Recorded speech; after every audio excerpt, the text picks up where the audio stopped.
Welcome to my YouTube channel brilliant academic and computer classes. जैसा कि हमने पिछली वीडियो में एक्सरसाइज 5.3 समाप्त किया था, तो आज हम पढ़ाने वाले हैं एक्सरसाइज 5.4 ऑप्शनल। तो जैसा कि पहला क्वेश्चन आप देख पा रहे हैं, which term of the AP is it's first negative term. इस एपी का वो कौन सा टर्म है जो कि नेगेटिव होगा। तो ये क्वेश्चन है, तो इसे हम सॉल्व करते हैं, देखते हैं। Let nth term of this AP be first negative term.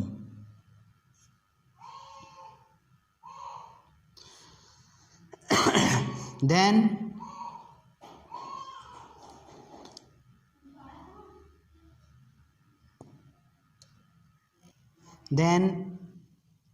an less than 0 होगा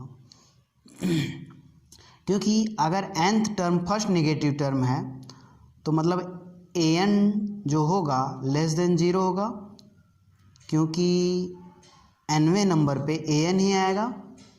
ठीक, और ये क्या होगा, फर्स्ट नेगेटिव टर्म है तो लेस देन 0 होगा। अब हम देखते हैं an को हम क्या लिख सकते हैं, a प्लस n माइनस 1 और d लेस देन 0। जैसा कि आपने क्वेश्चन में देखा है, फर्स्ट टर्म क्या है 121 है, प्लस n माइनस 1 और d क्या है 117 में से 121 घटा दीजिए, -4 आएगा। ये मल्टीप्लाई है 0, यहाँ से मल्टीप्लाई कर दो 121 और माइनस इसका इसमें करेंगे तो 4n और इसका करेंगे तो +4 और लेस देन 0। अब यहाँ से 125 माइनस 4n और लेस देन 0, 4n को हम इधर लेते जाएं, 125 4n और 4 से डिवाइड कर दीजिए बोथ साइड, तो n 125 बाई 4।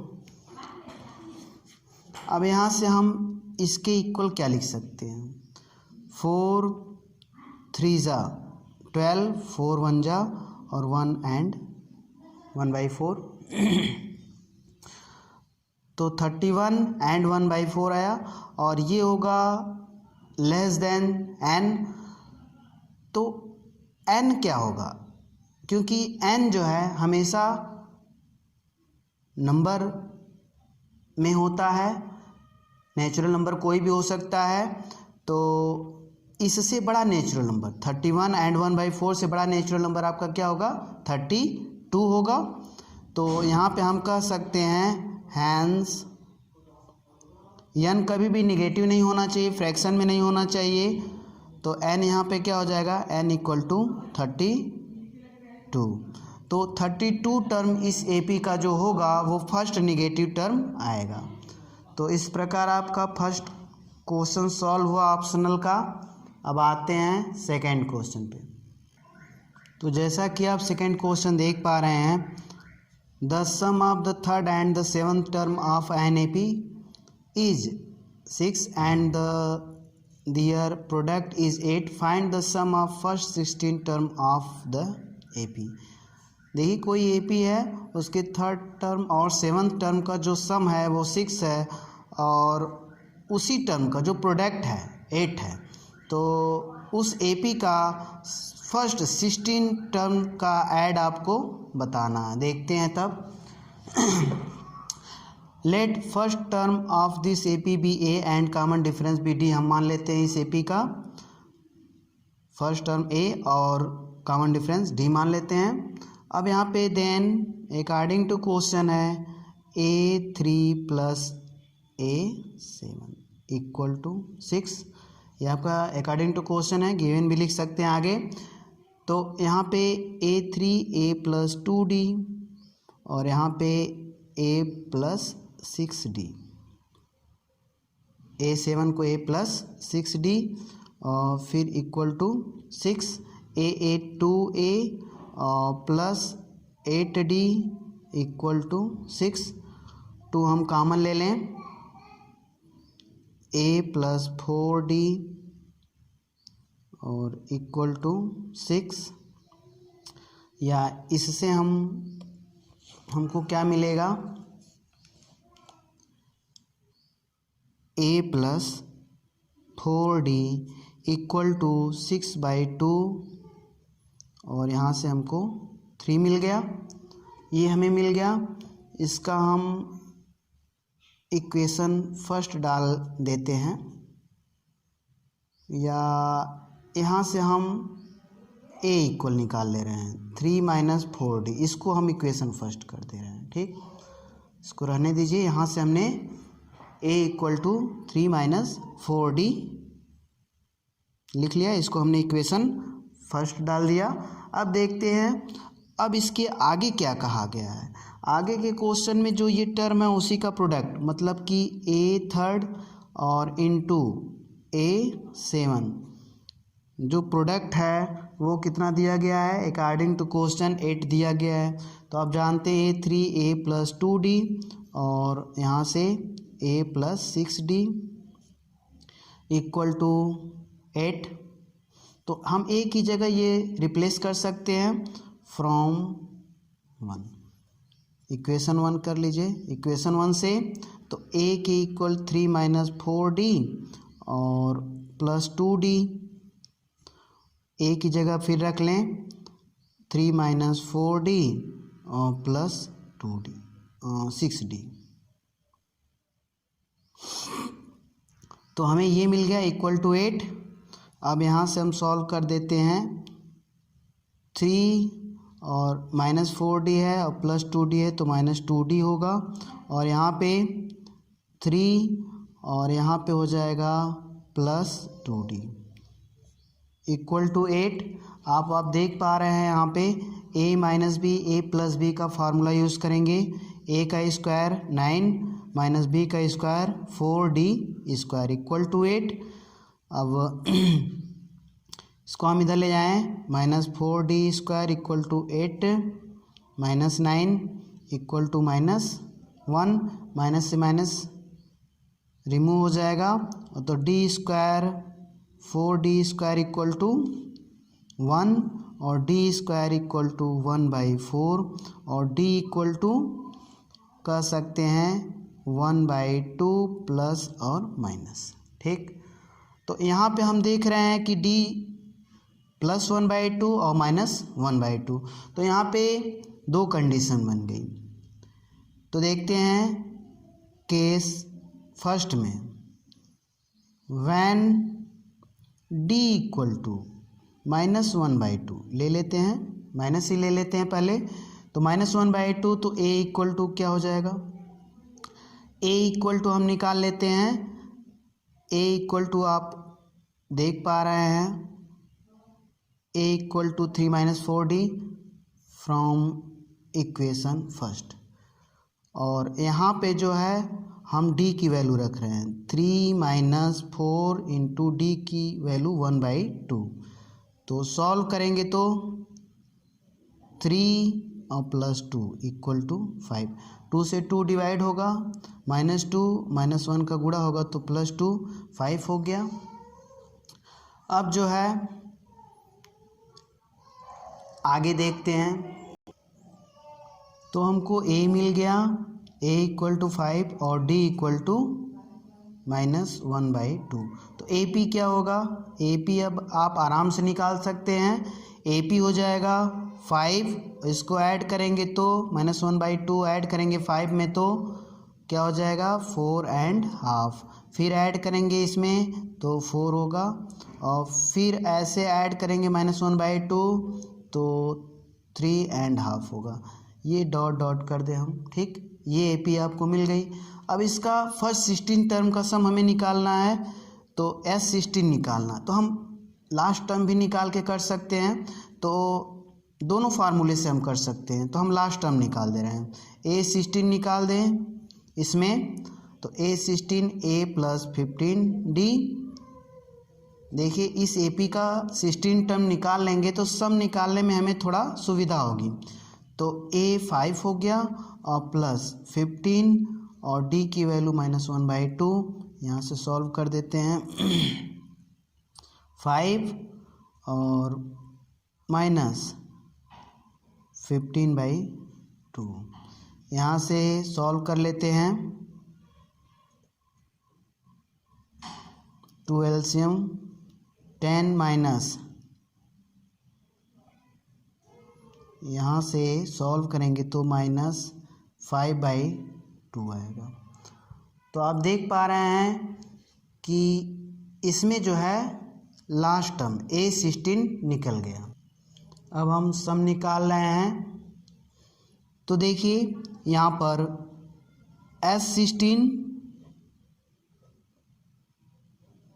S16 हमें चाहिए। तो S16 निकालने का फार्मूला जान ही रहे हैं आप। इस फार्मूले का आप यूज़ कर सकते हैं अगर SN इक्वल टू क्या होता है n/2 A plus L।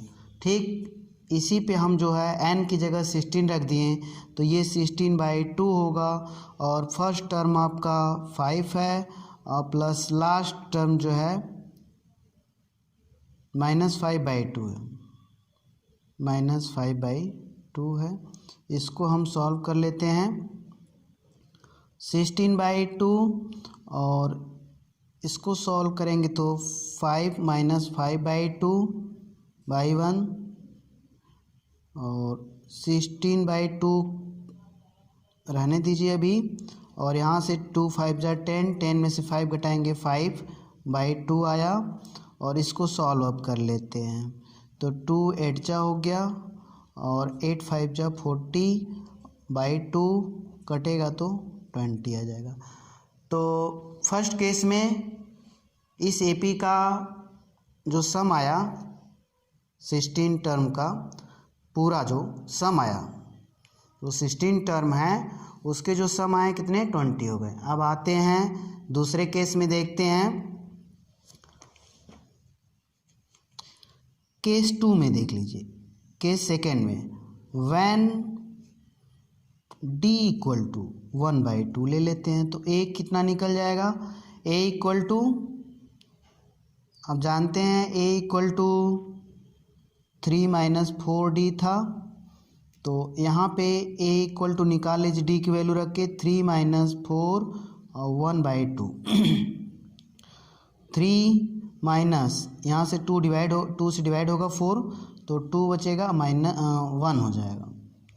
First term जो है 1 आ गया A की वैल्यू। और when D equal to 1/2 AP क्या हो जाएगा AP देखते हैं 1 और फिर 1/2 ऐड होगा तो 3/2, फिर 1/2 ऐड होगा तो 2, फिर 1/2 D ऐड करते जाएंगे तो इस AP का जो है नेक्स्ट टर्म मालूम हो जाएगा 2.5 फिर 3। ऐसे ये AP मिल गया हमको। अब AP जब मिल गया इसमें हमको सम निकालना है। तो सम निकालना है तो यहाँ से देखते हैं S16 निकालना तो A16 हम निकाल देते हैं। लास्ट टर्म इस AP का लास्ट जो 16 टर्म है वो पहले निकाल लें A प्लस 15D। तो A आपका 1 है प्लस 15 इंटू D की वैल्यू 1/2, 1 प्लस 15/2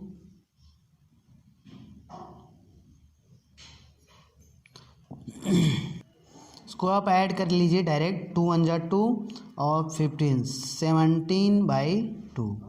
तो ये आ गया आपका लास्ट टर्म। अब हम सम में यूज़ करते हैं इसका S16 निकाल लीजिए S16। तो S16 इक्वल टू क्या होता है, हम वही फार्मूला ये वाला ऊपर का जो लिखे हैं वो यूज़ कर रहे हैं n/2 मीन्स कि 16/2 और ब्रैकेट में A प्लस L। A आपका क्या है 1 है तो 1 लिख दे रहे हैं क्योंकि फार्मूला हम ऊपर लिखे हैं, प्लस L लास्ट टर्म क्या है 17/2। इसको हमको सॉल्व करना है देखिए यहाँ से जो है अगर हम इसको सॉल्व करें 2 1 जा 2 और 17 19 हो गया, ये 8 है तो इसको हम लिख सकते हैं 8 और इंटू 19/2, इससे काट दीजिए 4 जा तो 19 4 जा 76। तो इस प्रकार हमें जो है सेकंड केस में भी सम मालूम हो गया, वो क्या है 76 है। तो इस प्रकार हमारा सेकंड क्वेश्चन सॉल्व हुआ। अब आते हैं नेक्स्ट क्वेश्चन पे। तो थर्ड क्वेश्चन देखते हैं।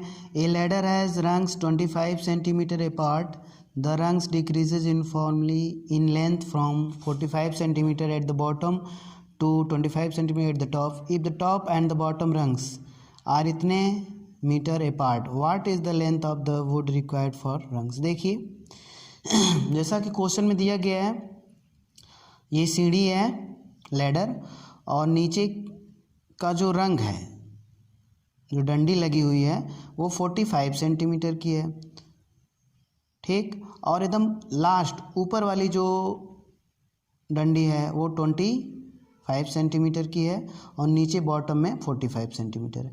ऐसे ऐसे इस रंग्स की लेंथ जो है घटती जा रही है, ठीक। और ये टॉप वाली जो रंग है और एकदम बॉटम वाली रंग, उनके बीच की दूरी 2.5 मीटर है, ठीक। तो आप जानते हैं कि 1 मीटर इक्वल टू 100 सेंटीमीटर, ठीक।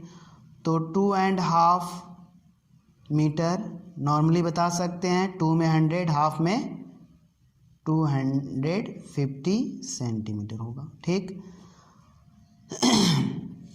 अच्छा, तो यहाँ से यहाँ तक की दूरी कितनी हुई 250 सेंटीमीटर, और जो ये रंग लगे हुए हैं 25 सेंटीमीटर की दूरी पर लगे हुए हैं एक दूसरे से, ठीक।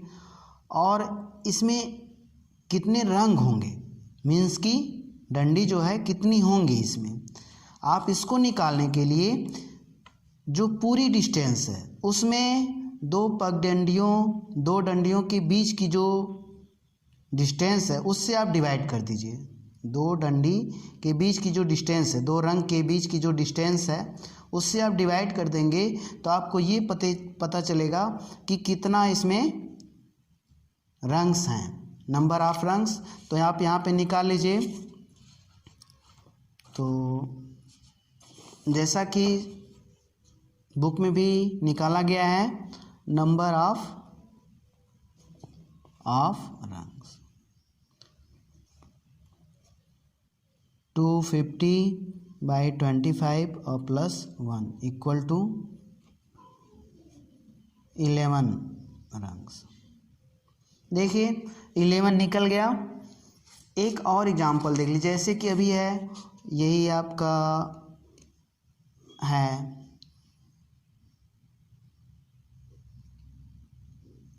यहाँ पे इसके बीच की दूरी हम मान लेते हैं 10 सेंटीमीटर है और पूरी दूरी है यहाँ से यहाँ तक, और दो रंग के बीच की दूरी 5 सेंटीमीटर है, ठीक। तो अब जो है इसमें कितने रंग होंगे, तो जो 10 सेंटीमीटर है उस लेंथ में जो है 5 सेंटीमीटर डिवाइड करेंगे, +1 ऐड करेंगे, तब नंबर ऑफ रंग मालूम होगा। 1 2 3, 5 से डिवाइड 5 2 जा 10 और 2 + 1 3। तो ऐसे हर कंडीशन में ये लागू होगा। तो आप यहाँ पे नंबर ऑफ रंग्स निकालें, कितना है 11, ठीक। 11 निकल गया। 11 इसमें डंडी लगी हुई है रंग्स, और फर्स्ट रंग्स की लेंथ 45 सेंटीमीटर है और लास्ट वाले रंग्स की लेंथ 25 सेंटीमीटर है। तो हमको इसके बीच जितने भी रंग्स हैं सबकी हमें लेंथ का सम निकालना है, ठीक। तो आइए देखते हैं इसको। अब यहाँ पे n कितना हुआ 11 हुआ और a कितना हुआ, क्योंकि फर्स्ट रंग्स की लेंथ 45 सेंटीमीटर, लास्ट रंग्स की लेंथ या हम an कह लें या l कह लें, an equal to L equal to 25 centimetre. ठीक, तो हमें पूरे जो रंग्स की लेंथ निकालनी है, तो S11 क्योंकि 11 रंग्स हैं, हम यूज कर सकते हैं फार्मूला। देखिए 11/2 और A प्लस यल, A आपका 45 और L जो है 25। जैसा कि आप जानते हैं SN इक्वल टू N/2 और A प्लस L। अब यहाँ से देखिए 45 और 25, 11/2 35, यहाँ से मल्टीप्लाई कर दें तो 385 सेंटीमीटर टोटल लेंथ हुई। तो अगले 2 क्वेश्चन को जो है नेक्स्ट वीडियो में बनाएंगे। तो वीडियो पसंद आए तो लाइक शेयर और सब्सक्राइब करें ताकि जो आने वाली वीडियो आपको पहले मिल सके। Thanks you for watching my videos.